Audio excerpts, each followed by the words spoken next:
So,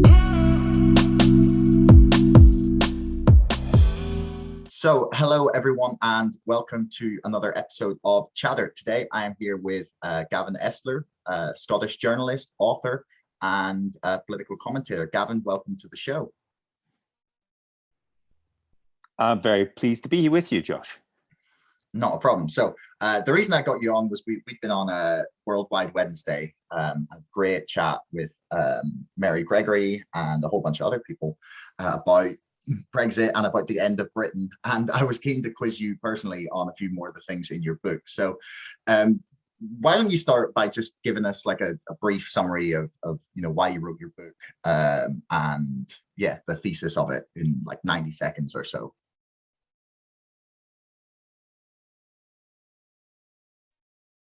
Yeah.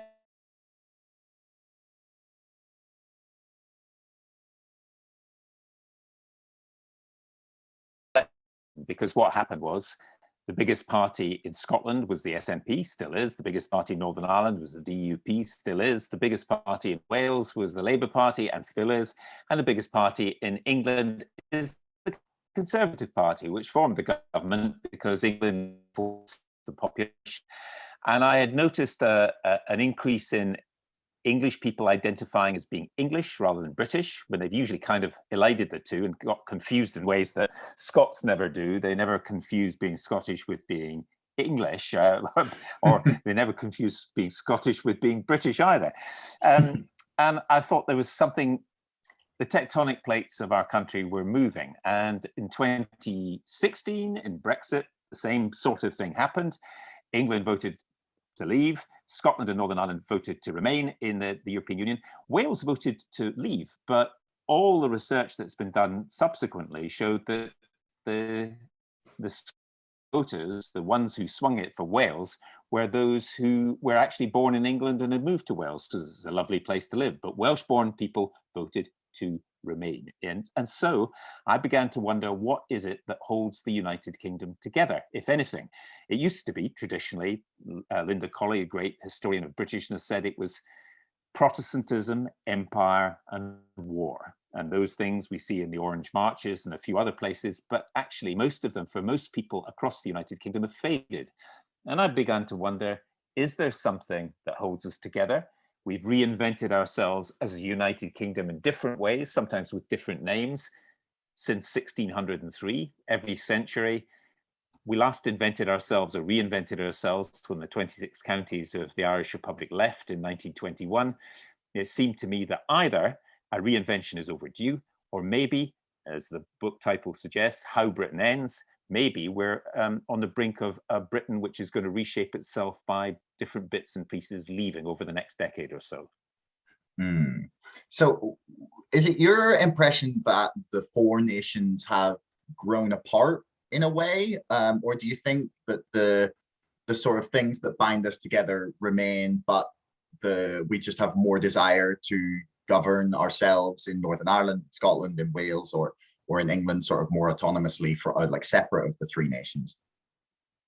Well, I think the central thesis of the book is that the United Kingdom can survive Scottish nationalism, Welsh nationalism, and it survives 30 years of very violent, at times, Irish nationalism, but it can't survive English nationalism. And by English nationalism, I mean those people who not only identify as English, but actually quite often say, they tell pollsters, they told Lord Ashcroft in polls, you know what, if the price for Brexit was that Scotland, these troublesome Scots, were to leave, or these people in Northern Ireland, forget about them, and they usually do, sadly, forget about Northern Ireland, then that's fine with us. Now, that is English nationalism. And I distinguish it between English patriotism, which is a good thing. English patriotism is about who English people are. A great country with a fantastic history, a great culture, all the positive things about, as you might put it, us as English people, if you're English. And that includes the football team too. English nationalism is toxic at the edges in a quite obvious way too. Booing the German national anthem, booing the Danish national anthem, booing your own team because you don't quite like some of the things that they're doing, because it might suggest that you actually think that the black people in the team are not English? I mean, that is really what is at stake here. So England is 84% of the population of the United Kingdom. And if England decides to go its own way, as it has on Brexit, unless there is more devolution, unless there's a radical rethink, unless those people who believe in the union of the United Kingdom in England speak up for it, then I can't see how it is going to last in the long term. Scotland in particular is very, very discontented. I've got I grew up in Edinburgh. I'm from Glasgow, was born in Glasgow. I've got friends in Northern Ireland, and my family have roots in Northern Ireland and County Antrim. So I kind of have, unionism has run through my, and Protestantism actually has run through my family for centuries, ever since they emigrated in the 17th century from the 30 Years' War in Germany, a religious war. But I do look at the United Kingdom now and think there isn't a voice in England that speaks for being British in the way that other voices in Scotland and Northern Ireland sometimes do. So are we really just kind of muddling through in a very English way? And if that's the case, then I think the union will come to an end. Mm. What is your sense of the English case for Britain remaining as the United Kingdom? Like, do you think there is one? Because from the perspective of especially someone from Northern Ireland, I like the fact that we get a lot of money from Westminster. From a purely just like financial point of view, I know we get more from Westminster than we would have otherwise by ourselves or as part of the Republic of Ireland. So what is your sense of the case for, you know, trying to keep hold of the United Kingdom? Well, there's two different ways of looking at this. First is there is quite a few people in England who say, let's get shot of all those troublesome people in Northern Ireland and Scotland. I mean, it's not just politicians. Louis de Bernier, the writer of Captain Corelli's Mandolin, who has written very brilliantly in another book called Birds Without Wings about the collapse of the Ottoman Empire, says, let me just quote you a little bit from him. He says, the logic of Brexit should take us further. It's been increasingly obvious to me and fellow leavers for years that the English would be better off on their own. It seems ever more obvious that Ireland can be reunified because all the very good reasons for the North resisting have gone. And he goes on to say, and the English attachment to Scotland is sentimental, but the Scots have fallen out of love with us. And inevitably, the English will sooner or later have had enough of the grandstanding of nationalists. The English have noticed their own nationalism is the only one that is routinely denigrated and despised. Well, you know, if you saw the English supporter with a red flare up his backside, you might think that there was something to that argument.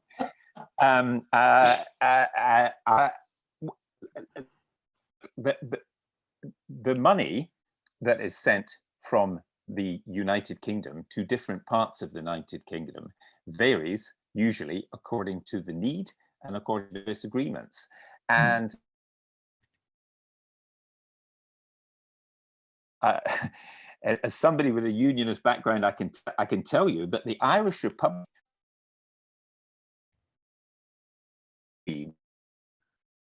than the United richer per head than the United Kingdom. It seems to me one of the difficulties for Irish unity would be, would people in the Irish Republic want to subsidize the North in the same way as it's happening now? So there's that's one set of difficulties. The other is that I don't hear anyone making the English case for the United Kingdom staying together. The case I hear is, well, the Scots probably wouldn't vote for it. If they voted for it, they couldn't afford it. It just wouldn't work.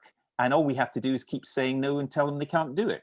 Now, the trouble with those arguments is they're all negative. What I say to my English friends, and I've said to some English politicians, and it kind of shocks them, is when at the end of World War I, how much territory did Germany lose? And the answer is 13%, because the Treaty of Versailles was swinging. How much territory did the United Kingdom lose at the end of World War I? And they looked completely baffled. And the answer is 21%, because the 26 counties of the Irish Republic seceded from the United Kingdom. And if Scotland goes, how much territory would the United Kingdom lose? Complete bafflement again. And the answer is 32% of the landmass of the United Kingdom is in Scotland, and more than 60% of the sea areas is commonly defined in international law. And all this fuss about fish, British fish, I think people in England would suddenly wake up if Scotland does become independent and joins the EU. Not only to that, but what would they do about the independent nuclear deterrent of Faslane, all those missiles and submarines?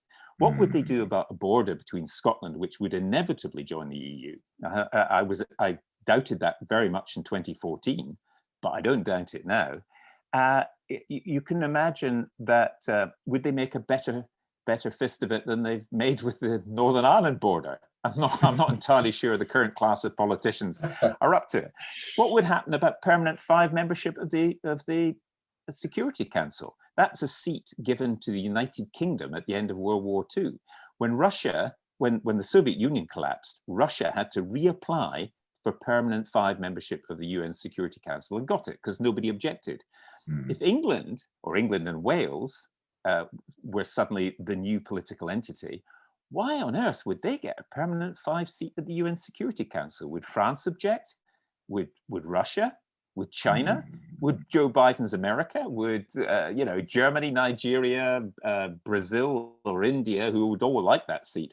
So, as well as considering the money that some British taxpayers pay for other parts of Britain, they could actually consider for the first time not the disadvantages to Scotland of independence, but what it would mean for England. And I haven't yet found any English politician who has seriously considered it. If you find one, could you let me know?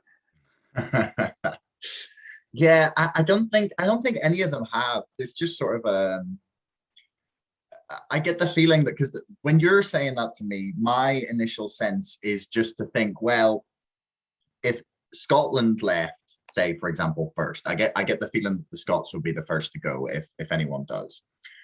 Because the border poll question in Northern Ireland is too controversial still, and Wales I can't see yet voting to leave. But my sense is that Scotland would go first, and I think that they would just continue to call themselves the United Kingdom, and therefore say, well, we don't have to reapply.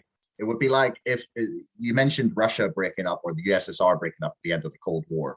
If it had just been, say, like Hungary or Poland or someone leaving the USSR rather than the total breakdown of the entire like nation or I don't even know what you call it yet, nation as a whole, that it would have been at least slightly different, because like just on a very superficial sense, the branding is the same.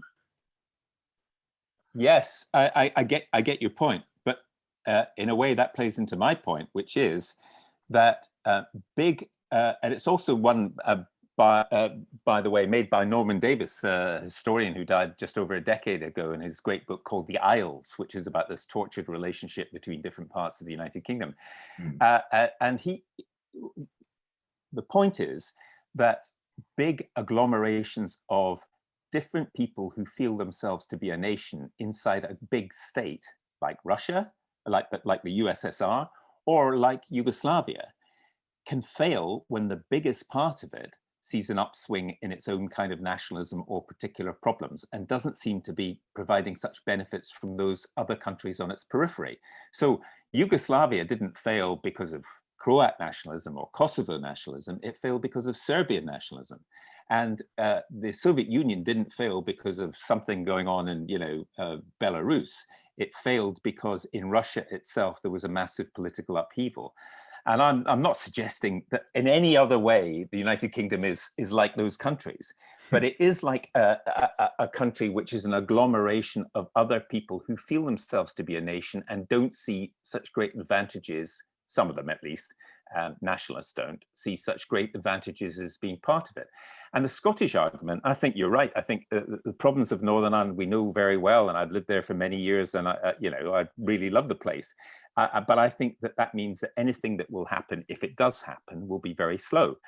But Scotland might be much faster. And I have talked to senior Scottish politicians in the SNP, and one of the countries they look at is Ireland itself.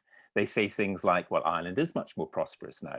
It's 5 million people. It's on the edges of Europe. It's got a very similar culture to us.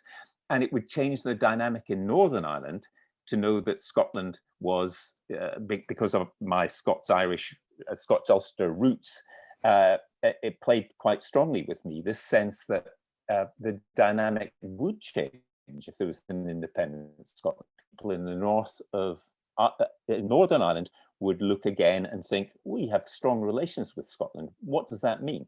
Now, I'm not saying anything in Northern Ireland would be easy, because of course people quite rightly remember all the horrors of the past, and we don't want to go there again. And therefore, I suspect that we will move very slowly if we move at all. But the Westminster government has hardly covered itself in glory. And the whole Brexit process has revealed, I'm sorry to say it, quite a degree of naivety among some unionists in Northern Ireland who trusted Boris Johnson. I can't imagine why they did that, because other people don't. Yeah, I mean, I think you're being very generous in calling it naivety. Well, I tell you what, if we were sitting over a few pints of Guinness, I might think of some other phrases, but it does seem to be very odd to be in favor of Brexit in general, and given any opportunity to vote for any version of Brexit that was ever put to you, rejecting all of them.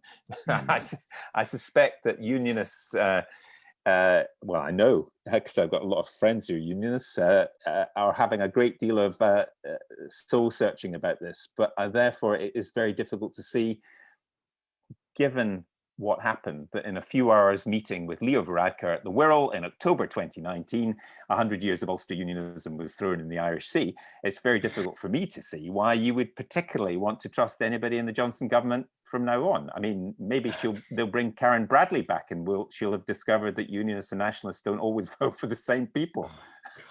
Yeah, I mean, I was the comments that she made about that were just stunning. I just, at that point, I realized the level of incompetence at the top of British politics, because I was like, you're getting paid 140 grand and no one could sit you down and explain this, because it would take 10 minutes. Yeah, but it's worse than that. You know, Dominic Raab, who is our foreign secretary, and not only is he a foreign secretary, he's the bloke who filled in for Boris Johnson when Johnson was sick with coronavirus. He admitted he hadn't read the Good Friday Agreement. He's the foreign secretary during Brexit negotiations. You know, it's a long time since I read the Good Friday Agreement, but I think it took me about half an hour. It's only about 40 pages or something. And it is kind of important, as they're suddenly discovering. Yeah. I mean, I don't even think it's as many as 40. I think it's 35 back to front. I remember I had to read it and study it for like a whole year, basically, as part of my GCSE politics, which is disturbing when the foreign secretary and the Brexit negotiator has less understanding than 27-year-old who isn't getting paid for it. That's a fair point. But I mean, to be fair to Dominic Raab, he didn't seem to know that Dover and Calais were kind of connected by a lot of trade either. So there is a look, we could get onto another subject about why Britain's broken here, but part of it is that so much of what happens in British politics is about party management. It's not about the country, it's about the party. And so David Cameron held the Brexit vote because it was about keeping his own party in line and trying to do something about UKIP. We've ended up with Brexit, and Boris Johnson had two versions of whether he was for it or against it. As we know, he was going to write a column in favour of Brexit and one against. He chose to be in favour of Brexit because he knew that would put him in the right place with his party. And as Dominic Cummings has revealed recently, they didn't have a clue what they're doing. They still, in my view, they still don't. They're making it up as they go along. And so I quote in How Britain Ends, I quote Ulster 1912, the famous Rudyard Kipling poem about the Ulster Covenant and about Ulster's position within the United Kingdom. And he ends up by, you know, the famous line is, "We are the sacrifice." And I'm afraid Northern Ireland is, I mean, even to suggest within the current government is a political football is to give it even more importance, because you do things with a football. They haven't got a clue what to do about Northern Ireland, and they never have, and they don't really care that much, but they just wish the problem would go away. And that if the union is based on a political, at least a section of the political class who believes that, then it is in danger. And it astounds me that people in England in particular haven't woken up to that. Mm-hmm. The sense that I get when we're talking about you mentioned there that Ireland has become more prosperous than it was when the 26 counties left and the Republic of Ireland, they've had their ups and downs. They had the Celtic Tiger, and then everything sort of fell apart in 2007-8, and then things. But they've generally become far more prosperous nation than they were whilst they were still part of the British Empire or the United Kingdom, or however you want to class it back then. What is your sense as to how, say, Scotland or Northern Ireland, if it was to join either a United Ireland or some sort of Celtic Union, as people hilariously suggested, what's your sense as to how they would do economically by themselves? Because one of the things, the sticking point for me that I can't quite understand what they would do is the pound, and the ability to control their own money, and then to whether they would take the euro. There's a lot of sort of complicated things there that I'm not sure how they would play out, and how economically prosperous you would be able to be as a nation without control of your own currency. What are your thoughts on that side of things? I think you've hit on, for me, it seems, the biggest problem with Scottish nationalism as a future guide to prosperity in Scotland. And what happened in 2014, when Scotland voted before, was, if you read what Alex Salmond was actually proposing, what was on the table was, we will call it independence, but actually we will keep the Queen as head of state, we will keep the pound, and therefore we have to keep the Bank of England. And obviously there'll be some kind of defence relationship, because the defence of Scotland is the defence of England and vice versa. Now that's what I argue in the book is that's actually a very federal or confederal kind of system, actually. It's not complete independence at all if you're keeping the same currency. But it was badged as independence. I'm not sure, and I suspect the SNP isn't entirely sure about what they'll be offering. But I do think you're right that the pound is the key question. But it's not insolvable. I mean, again, going back to history, which is not taught in British schools about what happened in Northern Ireland and the Irish Republic, is that after the First World War and the Anglo-Irish War, which was terrible times for everybody, and during a pandemic, as it happened, because that was the time of the Spanish flu, when Ireland left, or the bits of it that did leave the United Kingdom, it was the least propitious time and the worst circumstances anyone can think of. And Ireland became very introverted and actually continued to be very poor for many years.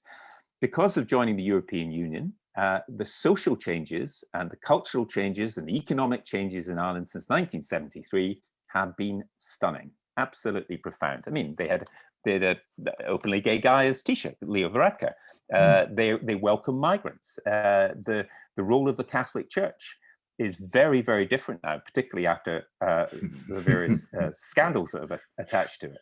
And I've had many conversations with people. I mean, I remember as a reporter for the BBC in Northern Ireland making a film about the GAA and being told we would never allow anyone to play the Queen's rugby in places like Croke Park. Well, that has all changed.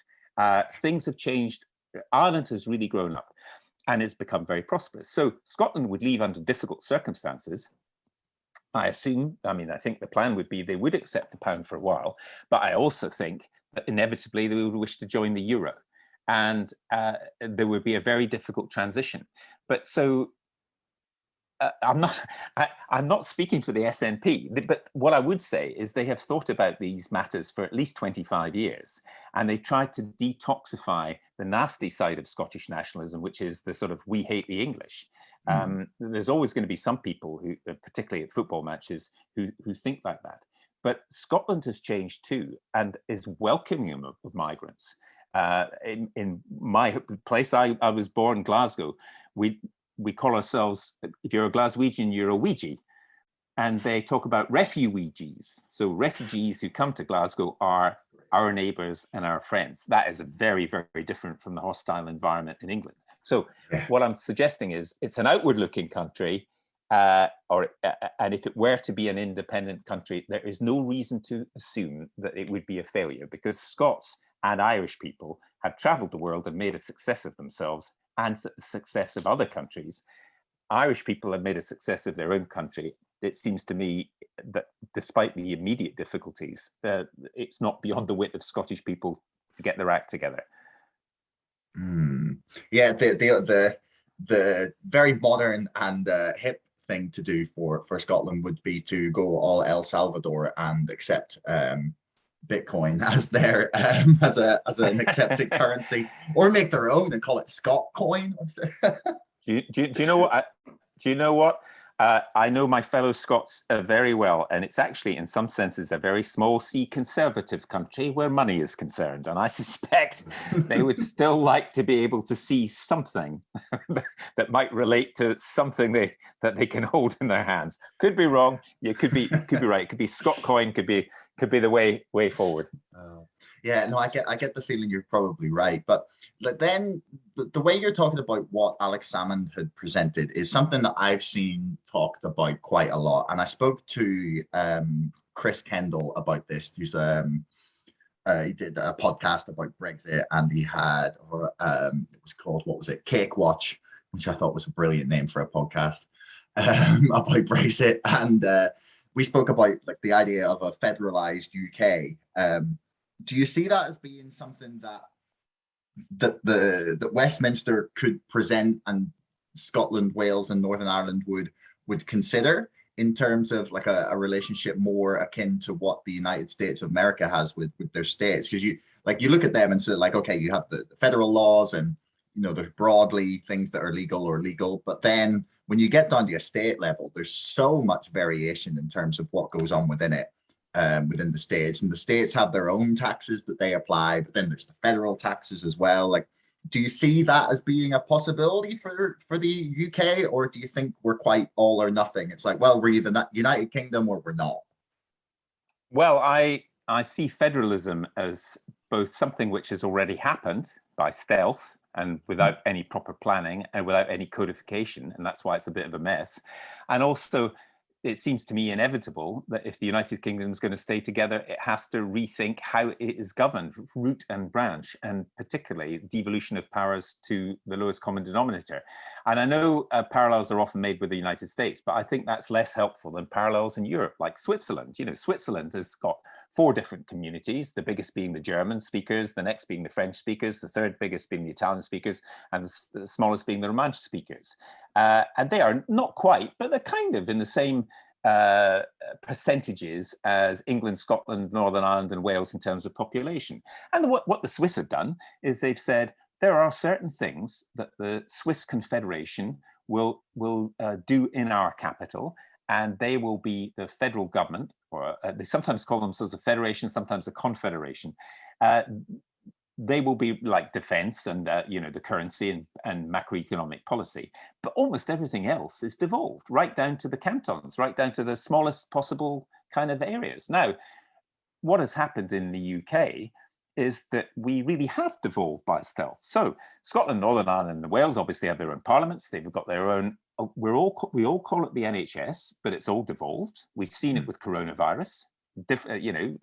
Mark Drakeford says different things to the way Arlene Foster wanted to handle things, to the way Boris Johnson wanted to, and the way that Nicola Sturgeon wanted to handle it. There's 4 chief medical officers, not one. I thought there was only one for the UK. There's one each in each of those areas. Scotland in particular, Northern Ireland's got its a different kind of way of education. Scotland's got a very strongly different education system from schools. It's got a different legal system. There is no established church in Scotland, etc., etc. Wales has got its own language question.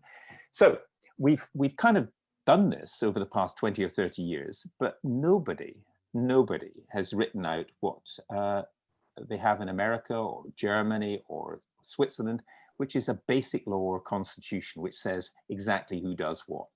And one of the things about England is that it's taught in universities that this is one of the glories of England. Lord Macaulay once wrote that to have a written constitution is like having paper money, whereas an unwritten constitution is pure gold. Well, we don't use pure gold anymore. At least I haven't paid for anything in pure gold in my life. I suspect you haven't either. I use plastic. And English, lawyers and others have helped write constitutions for 70 countries around the world, many of them former colonies. We haven't written even a basic idea for ourselves. And why that's important is because when Boris Johnson got sick, nobody knew what was going to happen. When Donald Trump got sick, we knew the vice president would fill in. In this country, it was suddenly Dominic Raab. And then people said, well, what are his powers? Could he launch a war? Could he launch a nuclear strike on Russia? Well, he probably wouldn't, was the, if you listen to any of the learned discussions from constitutional experts, it was all, well, I don't think he would, old boy, he probably, no, he wouldn't do that sort of thing. But what are the rules? We don't even have a basic system.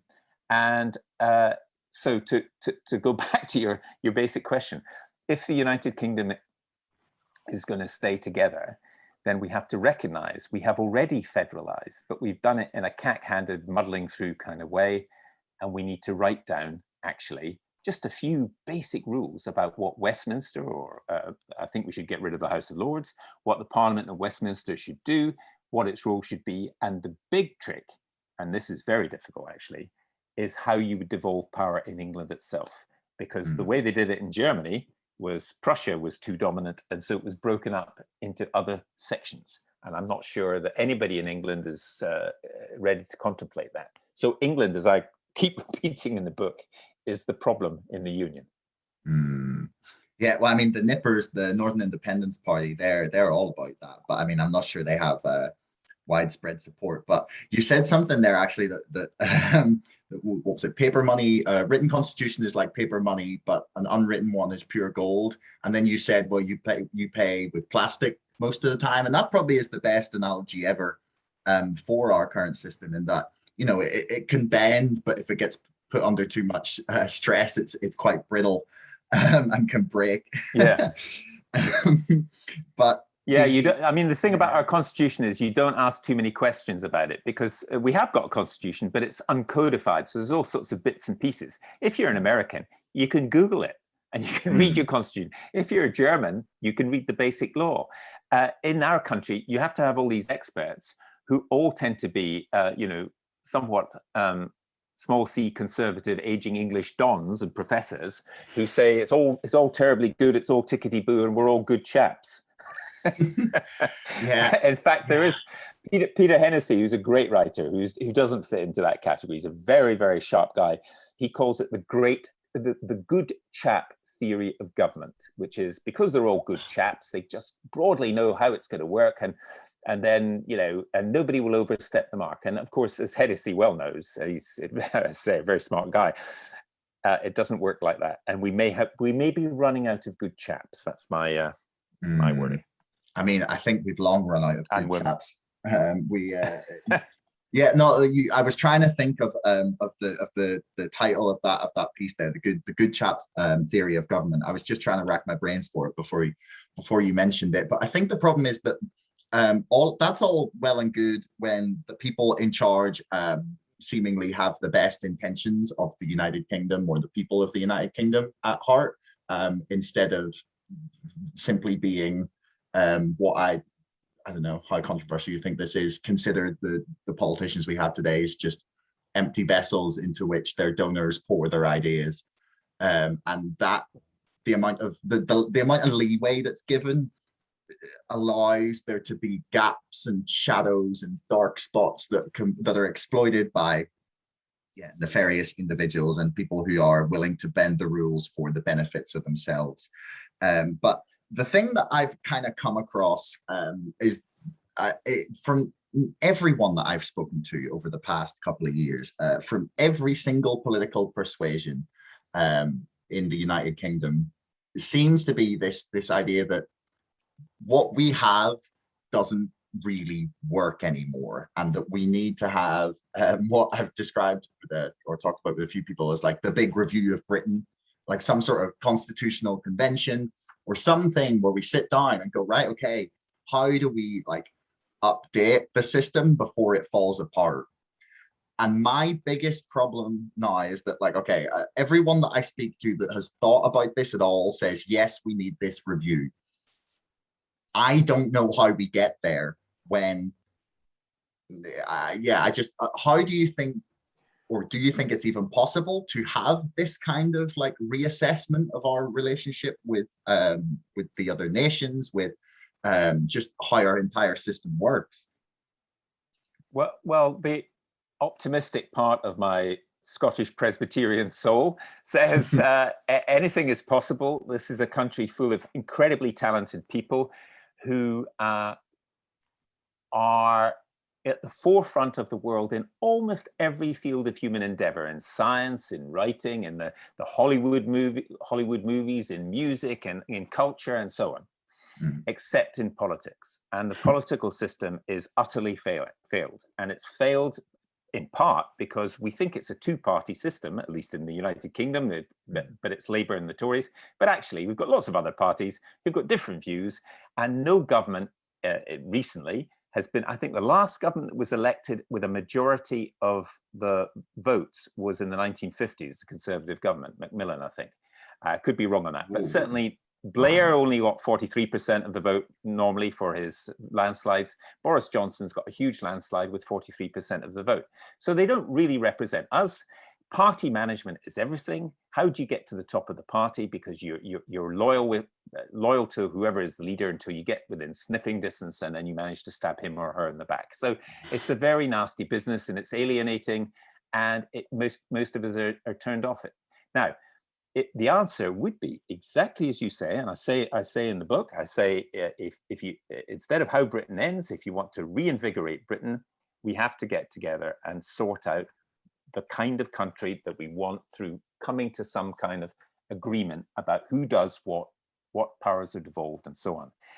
But what I also say in the book is the trouble with all this is, to most people, it's boring. It doesn't get votes, and you're not going to get any big donor to any political party really in favor of it, because they like the system as it is. They like third-rate people in power. They like to be able to influence their decisions, because the big donors also give money to certain think tanks, or supposed think tanks, which push certain views, like we shouldn't tax sugar, for example, because, well, actually, we should, in my view, tax sugar a bit, because the health of the nation is terrible. So it is very, very difficult to solve that problem. And it's also very difficult to persuade any government to kick away the ladder up which they have risen.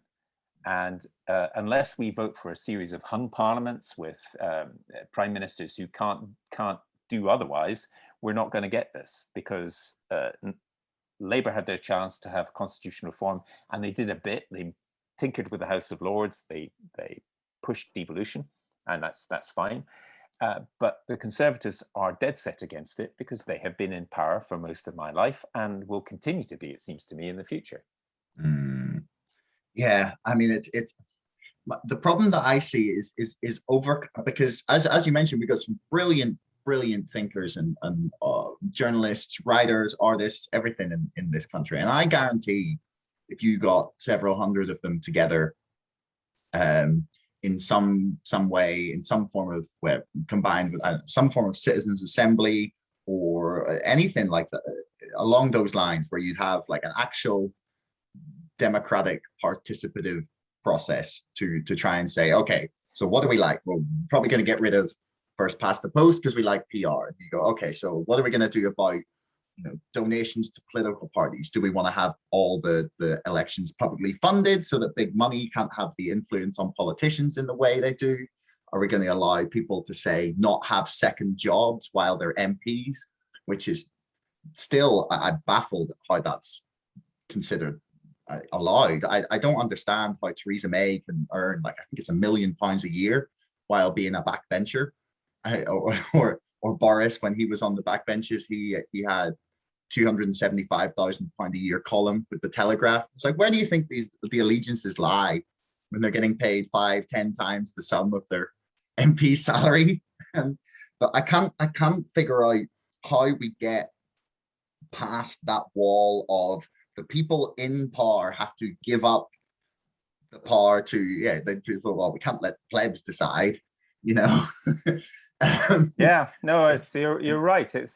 It's very, very difficult to see how this could happen. And, you know, we are the only country in Western Europe which has got a House of Lords. I mean, why on earth we still have the House of Lords? 800 people, size of the Chinese Communist Party, debating group, which represents 1.4 billion people. We've got 800 people in the House of Lords to represent fewer than 70 million of us, and they don't really. I mean, there's some very hard-working people in the House of Lords.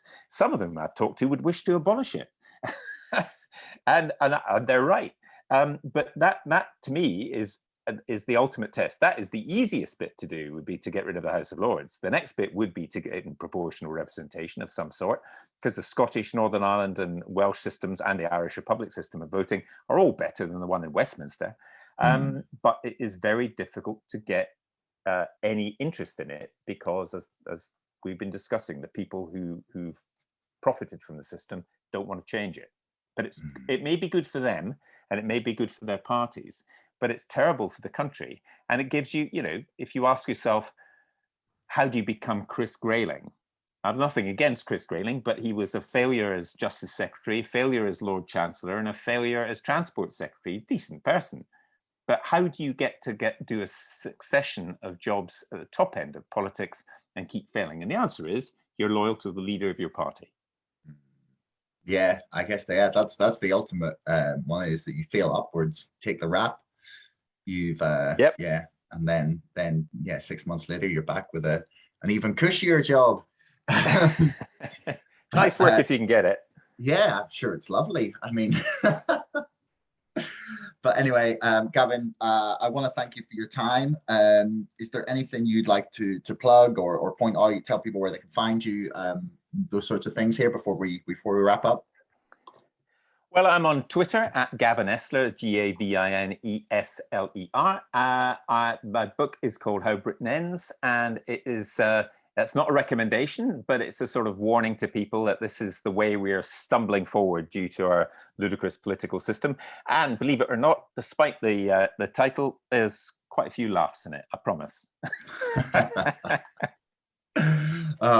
Well, I will put links for all that stuff in the description below. But yeah, thanks very much. It's been a pleasure. And for me too, Josh. Thank you very much.